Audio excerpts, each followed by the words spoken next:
Selamat pagi, salam sejahtera. Terima kasih karena bersama dengan saya di Nazilin Unity Channel. Ini satu keputusan yang memang terburuk sekali untuk PAS dan Bersatu. Manakan tidak, bekas pemimpin PAS dan Bersatu bersama dengan 200 ahli sertai amanah. Dua orang bekas pemimpin utama PAS dan Bersatu bersama lebih 200 ahli dua parti itu akan menyertai parti amanah, kata pengerusi amanah Johor, Aminul Huda Hassan.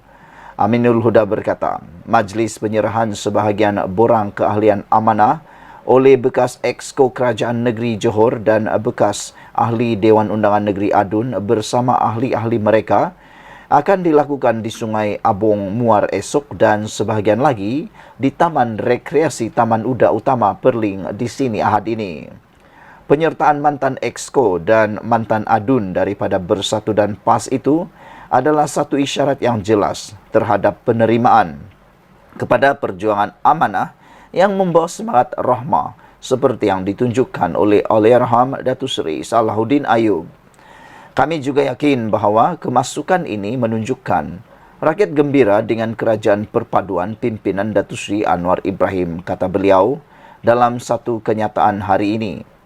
Aminul Huda yang juga timbalan pengerusi Pakatan Harapan PH Johor berkata, borang keahlian akan diserahkan kepada Presiden Amanah Datuk Seri Muhammad Sabu dalam dua majlis ceramah di kawasan itu. Walau bagaimanapun tidak menamakan dua pemimpin yang dimaksudkan tersebut.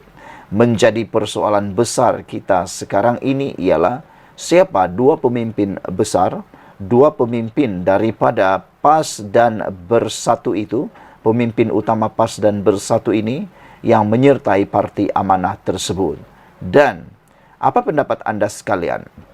Adakah benar penyertaan mantan Exco dan mantan Adun ini daripada Bersatu dan PAS itu adalah satu isyarat yang jelas terhadap penerimaan dan perjuangan amanah yang membawa semangat rahmah seperti yang ditunjukkan oleh Allahyarham Datuk Seri Salahuddin Ayub? Dan adakah ini juga ialah satu isyarat bahawa ini adalah keyakinan rakyat bahawa rakyat sedang gembira dengan kerajaan perpaduan pimpinan Datuk Seri Anwar Ibrahim? Saudara-saudara sekalian, ramai pada mulanya cuba mahu mempertikaikan kredibiliti kepimpinan Datuk Seri Anwar Ibrahim sebagai Perdana Menteri. Namun, sejak dua menjak ni, kebelakangan ini, lebih ramai orang yang mula mengiktiraf kehebatan Datuk Seri Anwar Ibrahim. Sekian dulu untuk kali ini. Jangan lupa tinggalkan komen anda, tekan butang subscribe. Kita jumpa lagi. Bye-bye. Selamat pagi, salam sejahtera. Terima kasih kerana bersama dengan saya di Nazilin Unity Channel. Ini satu isu yang agak lucu, lawak tapi benar. Dalam PRN 6 buah negeri baru-baru ini, ada seorang lelaki yang juga seorang suami telah pun berjanji akan menceraikan istrinya dengan talak 3 sekiranya Perdana Menteri Datuk Seri Anwar Ibrahim dan Kerajaan Perpaduan masih bertahan hingga Ogos.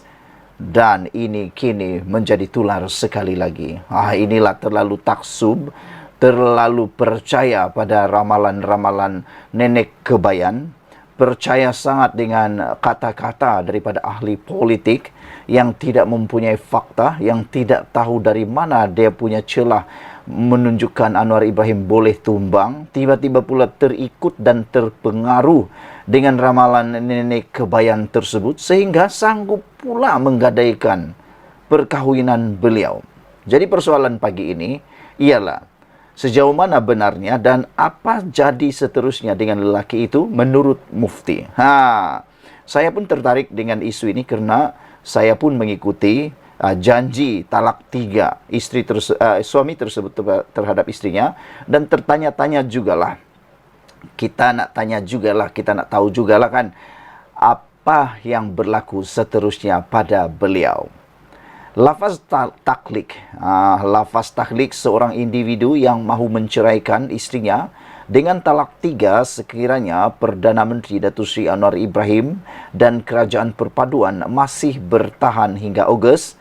tidak boleh ditarik balik. Malangnya lelaki ini, malangnya suami ini, dan yang lebih malang lagi ialah si istri itu yang tak tahu apa-apa, tiba-tiba pula dah diceraikan dengan talak 3 gara-gara percaya dengan ramalan nenek kebayan. Menteri di Jabatan Perdana Menteri Hal Ehwal Agama Datuk Dr. Muhammad Naim Mokhtar berkata, dari sudut hukum, apa-apapun taklik tidak boleh ditarik balik apabila telah dilafazkan. Katanya, di bawah peruntukan undang-undang jelas menggariskan bahawa mana-mana permohonan untuk mengesahkan taklik perlu difailkan ke Mahkamah Session atau Mahkamah Syariah kerana ia diperuntukkan dalam enakmen semua negeri. Jadi, dinasihatkan kepada isteri atau suami terbabit untuk memfailkan permohonan di mahkamah bagi mengesahkan perceraian tersebut. Hanya hakim syar'i di mana pasangan terbabit bermastautin sahaja yang boleh menentukan sama ada taklik tersebut jatuh ataupun tidak, katanya menerusi rakaman video yang dimuat naik di Facebook beliau pada Jumaat. Muhammad Naim berkata demikian ketika diminta mengulas mengenai perbuatan seorang lelaki pada Februari lalu yang memaklumkan dia bertaklik menceraikan istrinya talak 3 jika Perdana Menteri dan kerajaan tidak bertukar pada Ogos. Isu itu tular di media sosial dan menjadi persoalan ramai sama ada taklik tersebut telak jatuh atau sebaliknya selepas berakhirnya bulan Ogos. Mengulas lanjut, beliau menjelaskan apabila taklik dikaitkan dengan penceraian dengan talak 3 kepada seorang isteri, ia perkara yang amat tidak bertanggungjawab kerana isteri tidak boleh dijadikan objek atau pertukaran kepada sesuatu taklik. Isteri sepatutnya dinaikkan martabat. Islam sendiri telah menaikkan taraf seorang isteri dan wanita, tambahnya.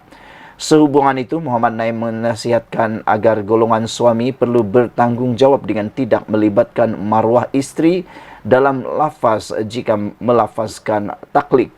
Yang kedua, kalau nak mengesahkan sesuatu lafaz sama ada jatuh atau tidak, jangan rujuk kepada pihak yang ketiga. Yang boleh menentukan sama ada lafaz itu jatuh atau tidak adalah hakim Mahkamah Syariah, di mana pasangan itu bermastautin, ujarnya lagi. Ramai yang kata, inilah kerja orang yang taksub. Hati-hatilah kan, jangan terlalu percaya dengan kata-kata politik, jangan juga terlalu percaya dengan ramalan-ramalan nenek kebayan yang kononnya Datuk Seri Anwar Ibrahim akan tumbang pada bulan Ogos yang lalu, sehingga kini sudah 2 Ogos Anwar Ibrahim bukan saja makin gah dipersada sebagai Perdana Menteri, juga telah membawa Malaysia makin hebat di mata dunia. Sekian dulu untuk kali ini. Jangan lupa tinggalkan komen anda untuk isu yang lucu ini. Kita jumpa lagi. Bye-bye. Selamat pagi, salam sejahtera. Terima kasih kerana bersama dengan saya di Nazilin Unity Channel. Saudara-saudara sekalian, ini satu pengumuman yang paling menarik daripada Datuk Seri Anwar Ibrahim, Perdana Menteri Malaysia. Walaupun beliau dikecam hebat, dihentam habis dan ada juga yang kata akan tumbang pada bulan Ogos yang telah pun berlalu dan tetap juga menjadi Perdana Menteri, kita ucapkan tahniah. Tetapi Datuk Seri Anwar Ibrahim, Perdana Menteri kita, tidak pernah berputus asa. Bahkan daripada Harapan Daily dilaporkan bahawa gaji sektor pembuatan akan naik RM4,510 menjelang tahun 2030. Itu janji daripada Anwar Ibrahim.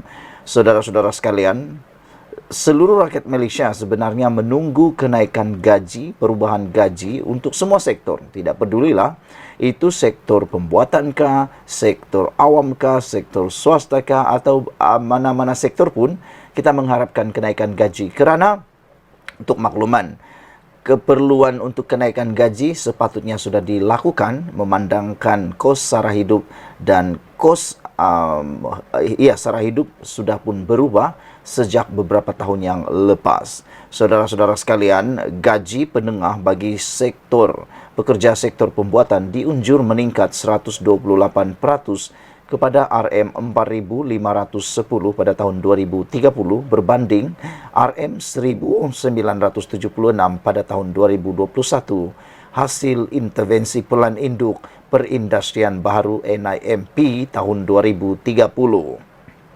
Perdana Menteri Datuk Seri Anwar Ibrahim berkata, peningkatan itu akan didorong oleh peralihan industri ke arah aktiviti nilai tambah yang lebih tinggi dan peluang pekerjaan berkemahiran tinggi yang diwujudkan. Apa yang penting ialah unjuran melalui campur tangan NIMP gaji penengah bagi sektor pembuatan dijangka meningkat 9.6% mencecah RM4.510 daripada RM1.976, iaitu di bawah puratan nasional walaupun sektor ini memainkan peranan dominan dalam keluaran dalam negara kasar KDNK. Saudara-saudara sekalian, Anwar yang juga Menteri Kewangan berkata, dari segi guna tenaga dijangkakan unjuran pertumbuhan sebanyak 2.3% daripada 2023 menyediakan peluang pekerjaan untuk 3.3 juta orang menjelang tahun 2030.